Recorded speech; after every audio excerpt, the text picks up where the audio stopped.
1968년 미국, 존 카룬이라는 동물 행동학자가 쥐를 가지고 흥미로운 실험을 합니다. 실험 이름은 유니버스 25. 쥐들을 유토피아에 넣었을 때 벌어지는 일을 관찰하는 실험이었죠. 숫자 25는 이 실험이 카룬 박사의 25번째 쥐 실험이었기 때문입니다. 동물학 박사학위를 취득한 이후 그는 대도시의 걸칫 땅이었던 설치류들의 퇴치 프로젝트에 참가했었는데요.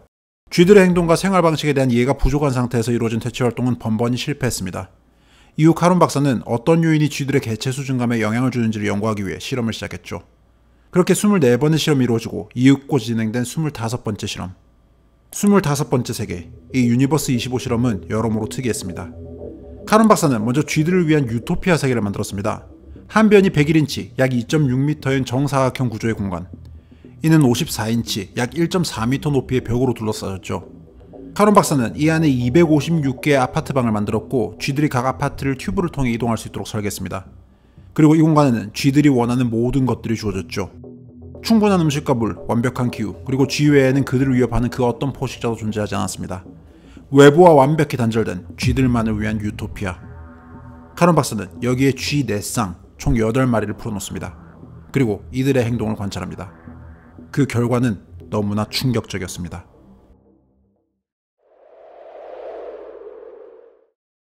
8마리의 쥐는 새로운 환경에 적응해 갔습니다. 그리고 3개월 반 후에 첫 번째 새끼가 태어납니다. 쥐의 생존을 위한 모든 게 주어지는 환경. 여기서 쥐들의 개체수는 폭발적으로 늘기 시작하죠. 첫 번째 새끼가 태어난 이후 55일마다 개체수가 2배로 늘어납니다. 개체수가 620마리에 이를 때쯤 성장세는 둔화되었지만 불과 560일 만에 개체수는 2200마리를 기록하게 됩니다.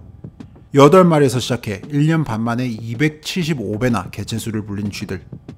그런데 이렇게 정점을 찍은 개체수는 점점 감소하기 시작합니다. 쥐들의 출산이 멎어버렸기 때문입니다. 개체수 정점을 찍고 얼마 지나지 않아 마지막 새끼가 태어났고 그 이후로는 더 이상 새로운 쥐가 태어나지 않게 되었습니다.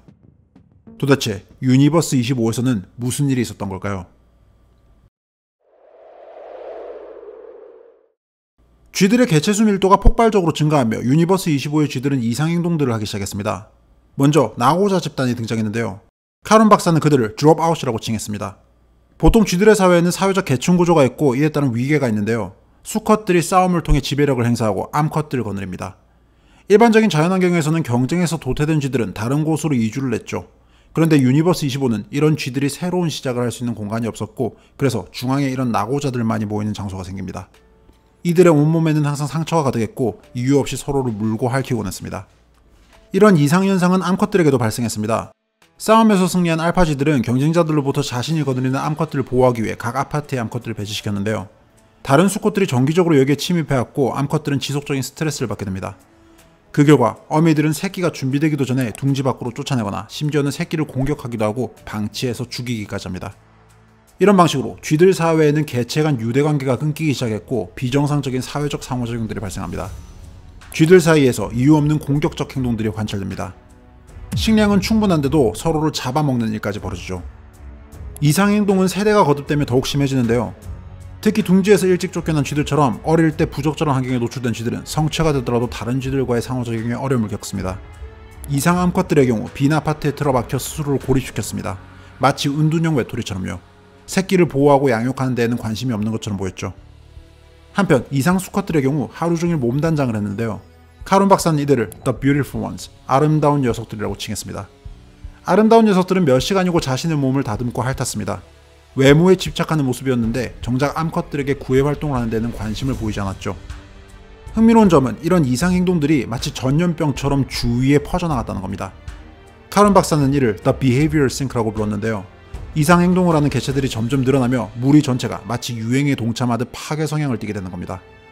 그 결과 쥐들의 짝짓기 횟수가 급격하게 줄어들고 이는 출산의 급감으로 이어졌습니다. 새로 태어난 새끼들이 방치되며 어린 쥐들의 사망률이 늘었고 유니버스 25에는 노령화가 벌어집니다. 실험 21개월째, 갓 태어난 새끼들이 며칠 이상 살아남는 경우가 없어졌습니다. 아무도 그들을 돌보지 않았기 때문입니다. 그리고 얼마 후 출산이 사라집니다. 늙은 쥐들은 그저 아파트에서 은둔하거나 하염없이 자신의 털을 다듬을 뿐. 물과 식량 등 생존을 위해 필요한 자원이 끊임없이 주어지는 이 환경에서 쥐들은 아무것도 하지 않았습니다. 그렇게 그들은 모두 죽었습니다. 실험이 시작되고 5년이 조금 안 된 1973년 봄, 유니버스 25의 쥐들은 완전히 멸종합니다.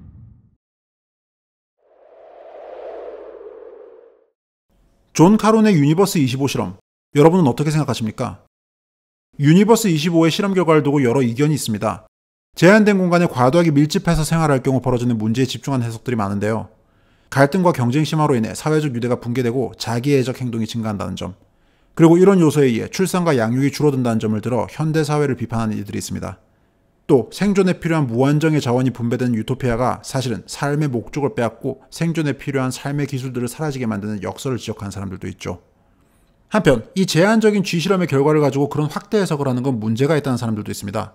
우선 유니버스 25의 쥐들은 근친생식을 통해 개체수를 늘렸기에 유전자적으로 문제가 존재할 수 있습니다. 그리고 인간은 쥐보다 훨씬 고차원적인 존재로 스스로 생각하고 반성하면 물론 법, 제도, 도덕 등을 통해 사회를 유지하기에 유니버스 25의 멸망을 인간 사회에 빗대는 건 부적절하다는 겁니다. 지금 제 영상을 보시는 분들도 다양한 해석을 하고 계실 거라고 생각합니다. 저는 이 실험을 소개하며 어떤 결론을 내려고 이 영상을 만든 게 아닙니다. 다만 유니버스 25의 멸망에 대해 알게 되며 느꼈던 그 두려움을 공유하고 싶었을 뿐입니다.